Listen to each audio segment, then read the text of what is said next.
The inclusion of a film shot in an art installation shows its transformative power in a particular obvious way. A film or video installation exclaims the conditions of presentation of a film. The film viewer is no longer standing still, tied to an armchair and left in the dark, supposed to watch a film from beginning to end. In the video installation, where a video is moving in a circuit, the viewer can move freely around the room and can leave or return at any time. This movement in the exhibition space cannot be stopped arbitrarily because it has an essential function in the perception of the installation. Here, a situation clearly arises in which the expectations of attending a cinema and visiting an exhibition space create a conflict for visitors. Should they remain motionless and let the film be projected in front of them in the cinema, or should they move? The feeling of insecurity that results from this conflict puts the viewer in a situation of choice. The viewer is confronted by the need to develop an individual strategy for watching the film and the individual film narrative. The time of contemplation must be continually renegotiated between the artist and the viewer.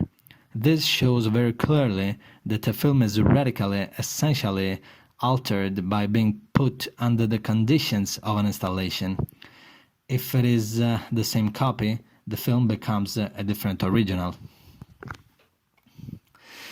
If an installation is a space where the differentiation between original and copy, innovation and repetition, past and future takes place, how could it be said that an individual installation is in itself new or original? An installation cannot be a copy of another installation because an installation is by definition present, contemporary. An installation is a presentation of the present, a decision that takes place here and now. At the same time, however, an installation cannot be really new simply because it cannot be immediately compared to another, older or earlier one. In order to compare an installation with another one, a new installation would have to be created that would be the place of such a comparison. This means that there is no external position with regard to the practice of the installation. That is why the installation is such an omnipresent and unavoidable art form. And that's also why the installation is truly political. The growing importance of the installation as an art form is very clearly connected to the repoliticization of art that we have experienced in recent years. The installation is not only political because it allows the possibility of documenting political positions, projects, actions, and events, although it is true that such documentation has become a widespread artistic practice in recent years. More importantly, however, is the fact that the installation itself is, as I suggested earlier, a space for decision-making.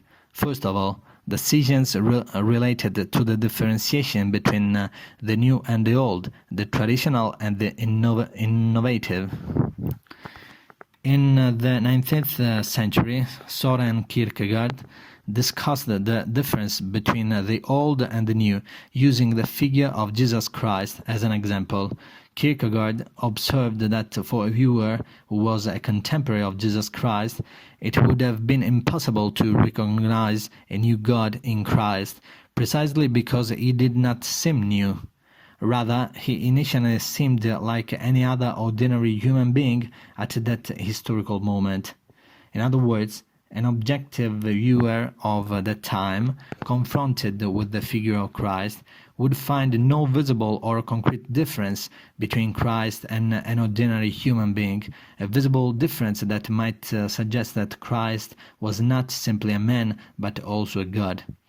So, for Kierkegaard, Christianity was based on the impossibility of recognizing Christ as God, a function of the impossibility of recognizing Christ as visually different.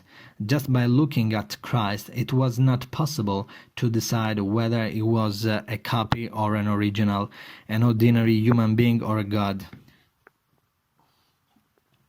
Paradoxically, for Kierkegaard, this implied that Christ was really new and not merely recognizable as different, and therefore Christ was a manifestation of difference beyond difference.